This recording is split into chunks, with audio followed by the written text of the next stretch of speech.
Sudah terlihat? Ya, sudah Pak. Baik, Assalamualaikum warahmatullahi wabarakatuh.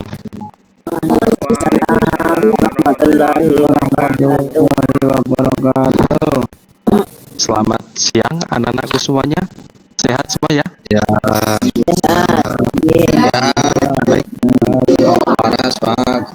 alhamdulillah. Baik, sebelum kita memulai pembelajaran pada siang hari ini bersama-sama, mohon Mas Anya sebagai ketua kelas untuk membuka dengan doa. Monggo, saya persilakan. Terima kasih Pak.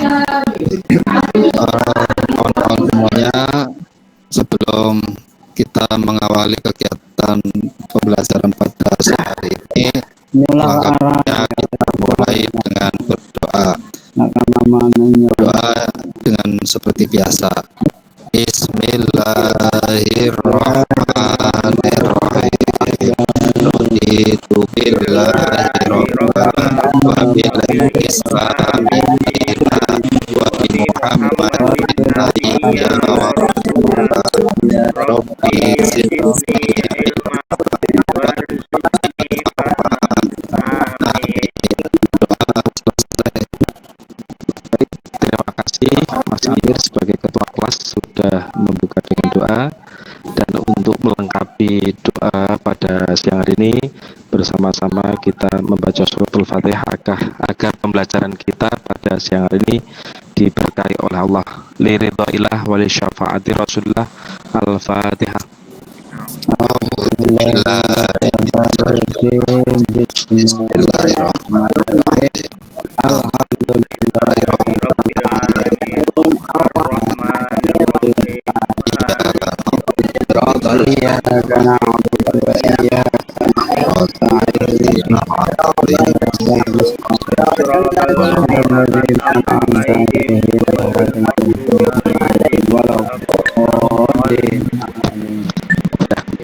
Baik, anak-anak semuanya, ada sebuah pantun yang ingin Bapak sampaikan sebagai pembuka.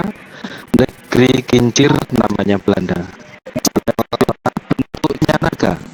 Selamat siang teruntuk Anda agar semangat kian terjaga. Allahu Akbar.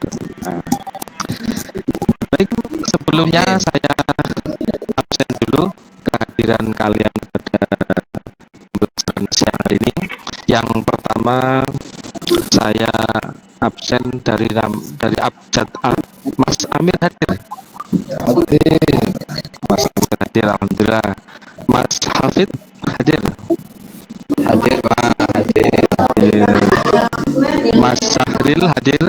Hadir Pak. Oke, mantan Mas Wasit enggak bocor lagi banyak nih.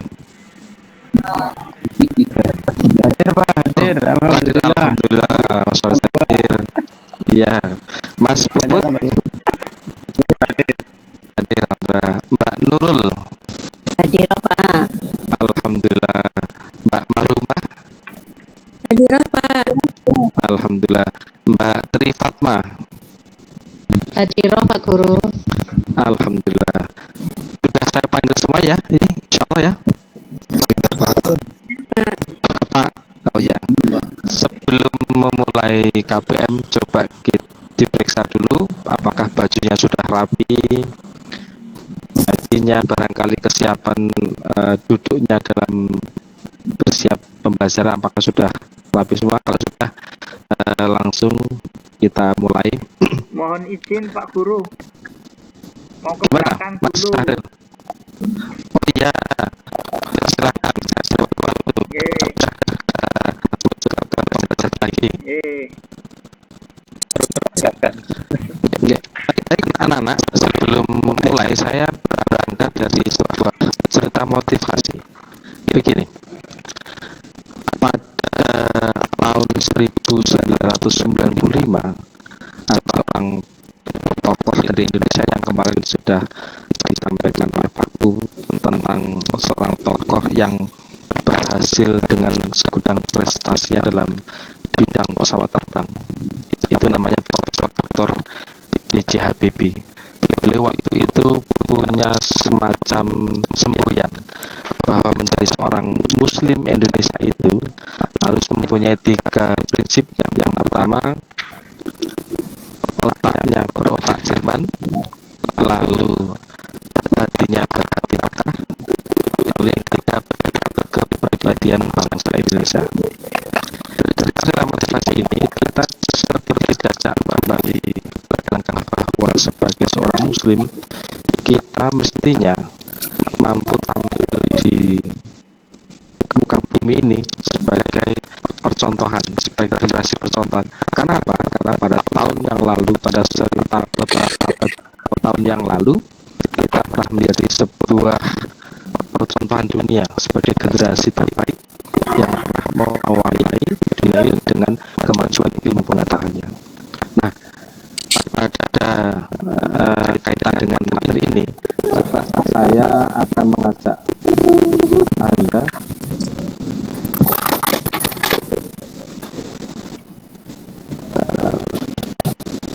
maaf, ini slide-nya terlihat nggak? Ya Pak. Tapi Bisa.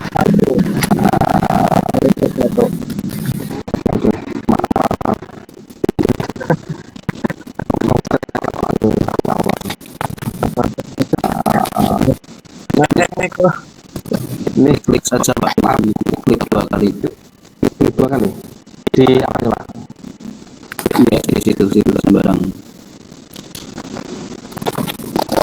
Slide.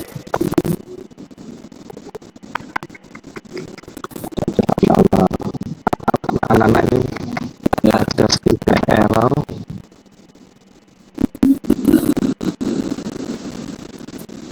filenya.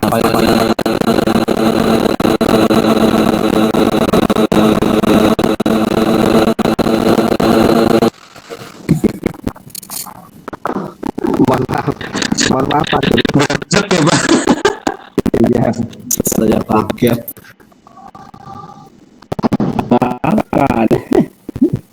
PowerPoint-nya sudah dibuka belum Pak Sari tadi? Sudah. Karena ini saya masuk lagi. Sebaiknya dilewati dulu ya. Aduh, ini saya komentarnya ada 2 nih. Salah. Ya. Sudah sukses. Alhamdulillah. Oke. Ya. Ini ada kesaksian ya.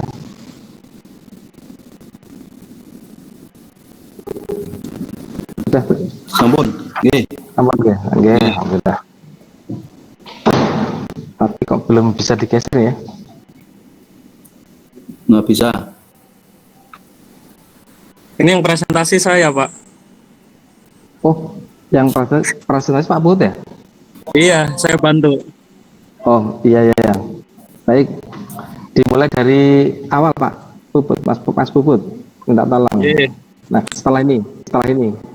Sampun. Judul lah. Baik, anak-anak, kita lihat dulu kompetensi dasar yang akan kita lalui selama 3 kali pertemuan berkait dengan materi sejarah kejayaan Islam. Itu bisa kalian lihat ada 3 KD, yaitu KD 2.5, 3.11 dan KD 4.13. Lanjut, Mas Bud. Nah, kemudian materi ajar atau materi pokok yang akan kita bahas juga ada 3. Pertama berkait periodisasi sejarah Islam, kemudian kemajuan Islam pada periode klasik dan tokoh-tokoh kejayaan Islam. Lanjut Mas.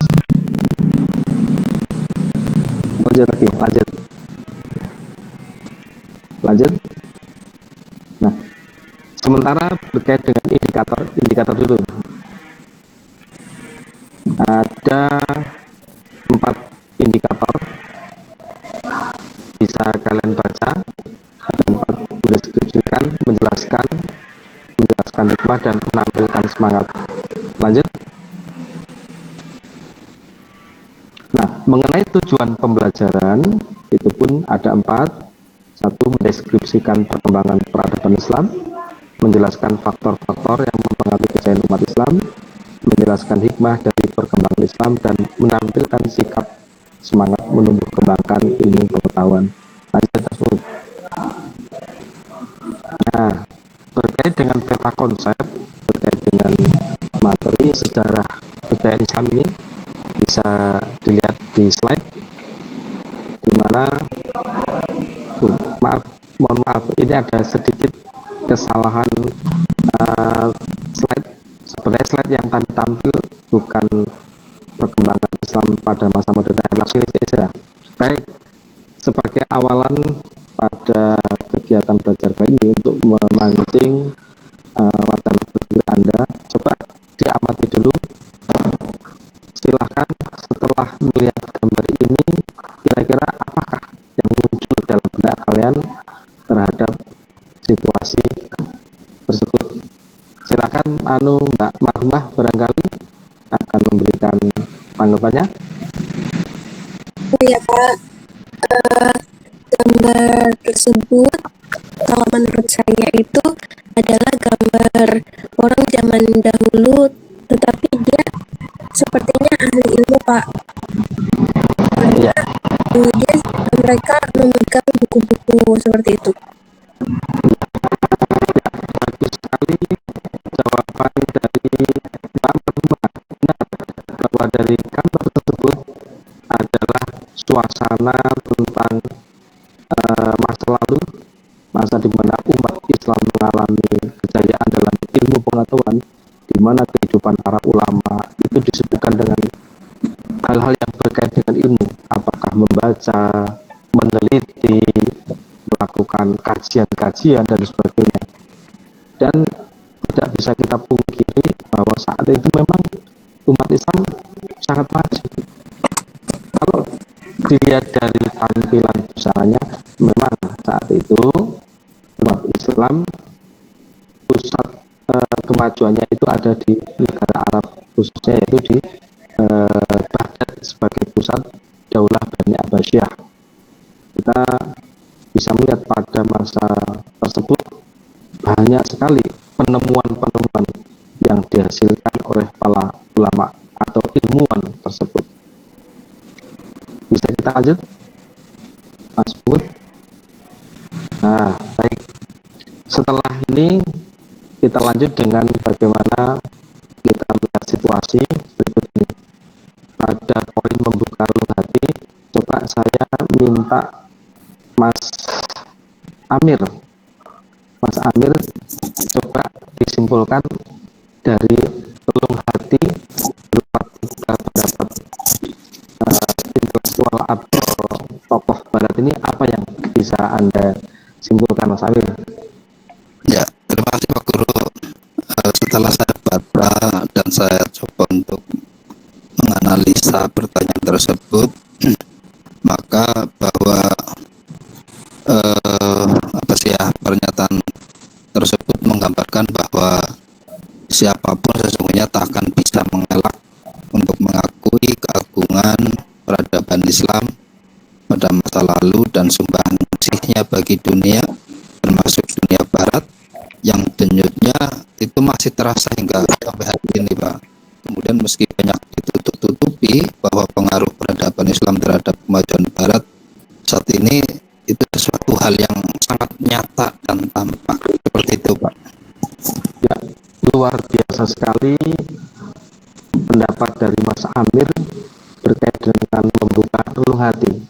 Ya, benar memang yang dikatakan Mas Amir, bahwa apa yang Barat peroleh hari ini dengan segala kemajuan ilmu pengetahuannya itu tidak lepas dari kontribusi umat Islam pada masa lalu. Misalkan bidang kedokteran yang maju hari ini itu juga tidak lepas dari apa yang menjadi sumbangsih Ibnu Sina, misalkan dalam bidang ilmu kedokteran dengan buku yang sangat fenomenal, yaitu The Canon of Medicine, atau dalam bahasa Arabnya Al-Quran Fitik.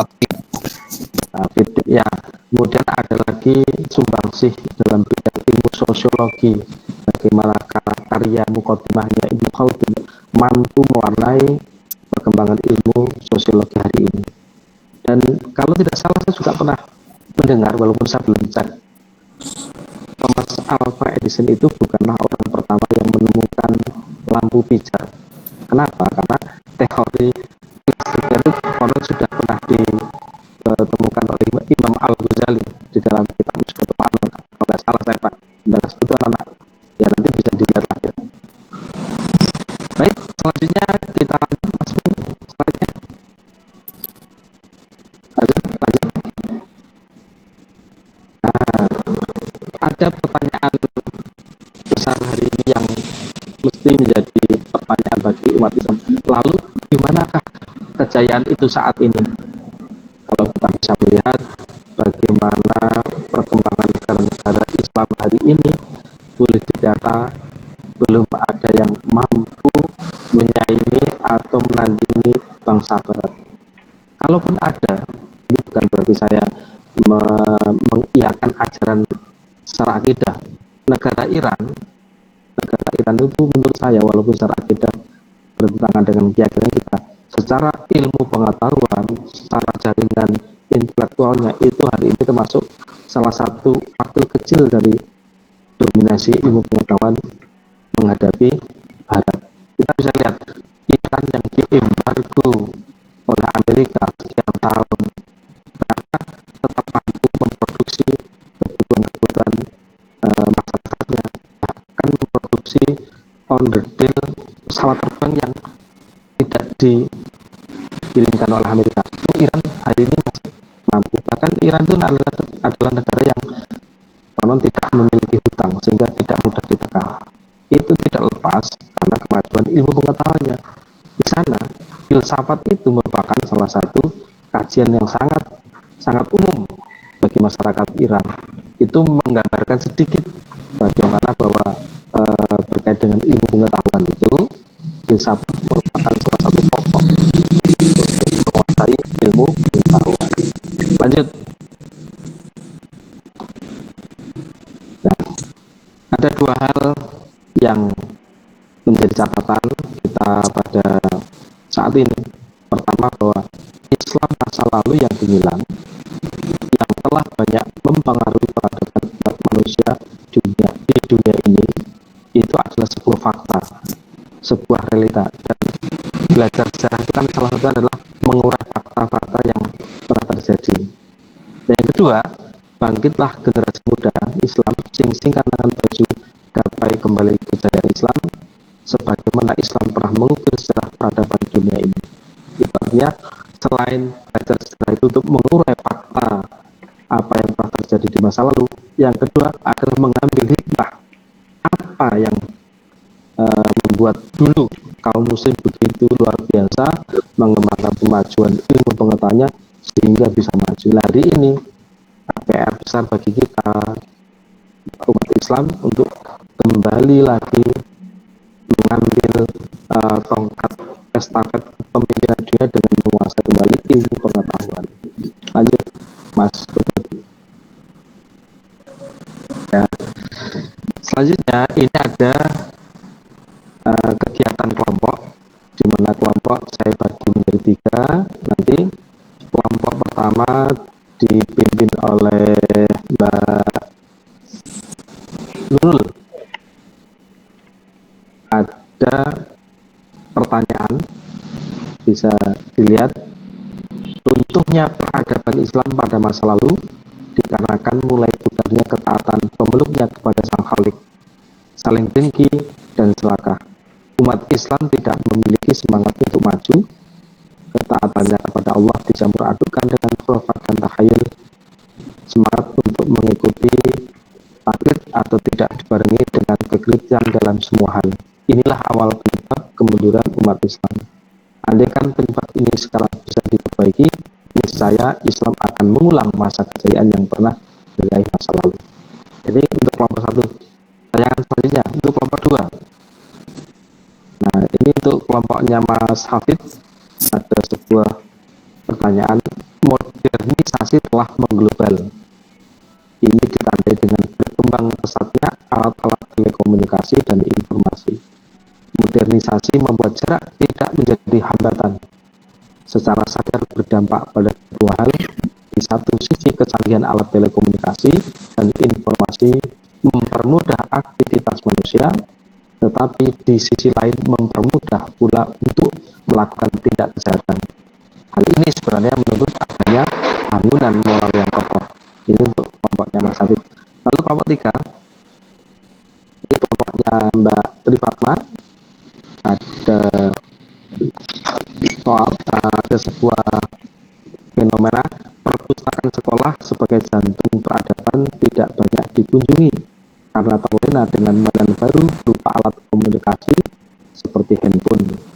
Bukankah Islam jaya karena keingintahuan akan ilmu pengetahuan begitu besar yang diwujudkan dengan transliterasi buku-buku berkualitas dan dijadikannya rujukan untuk mengembangkan ilmu pengetahuan yang terus berkembang. Baik, untuk kelompok yang sudah saya tunjuk tadi ketua kelasnya, untuk saya beri waktu 2 menit untuk memberikan tanggapannya dari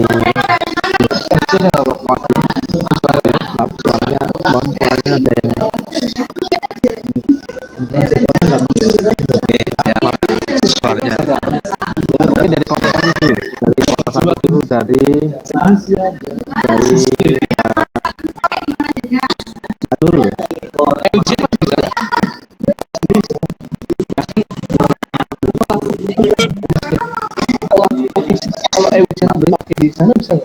suaranya ada yang kamu bikin itu sendiri, input nama-nama sendiri. silakan dari kelompok 1 ya, dari kelompok 1 dulu silakan.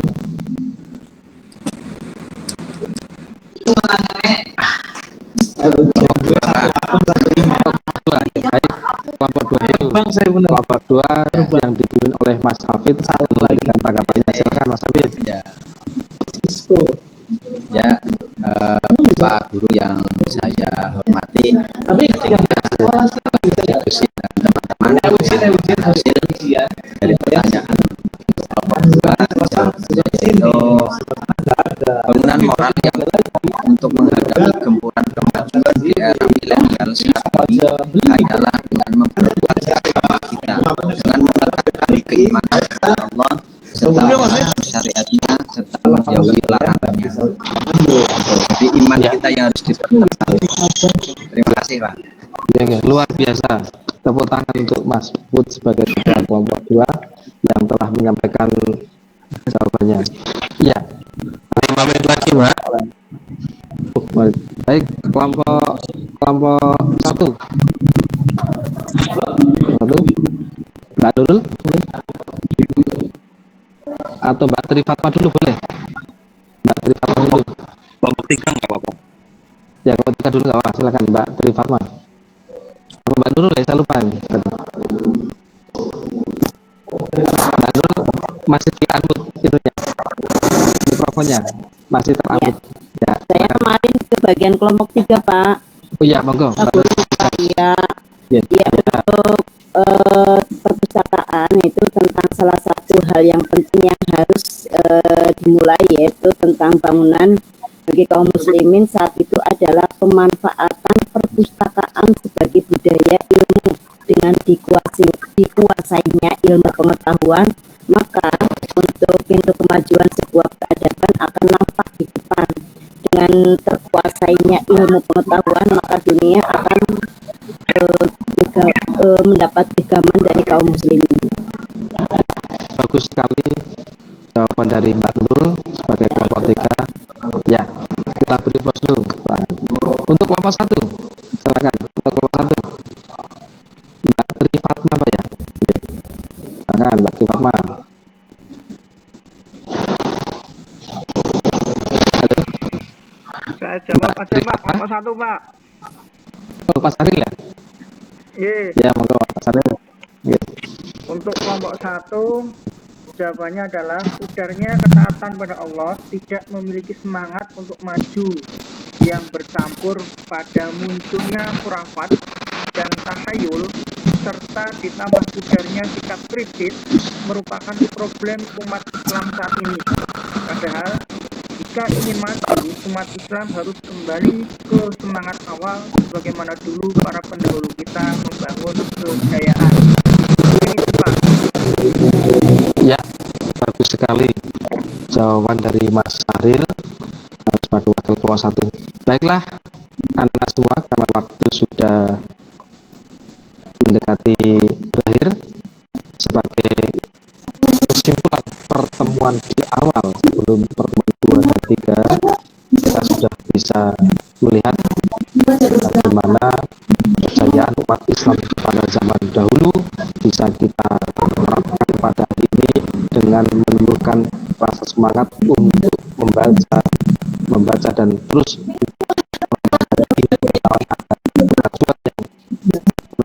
pada masa lalu bisa kita ambil lagi pada hari ini.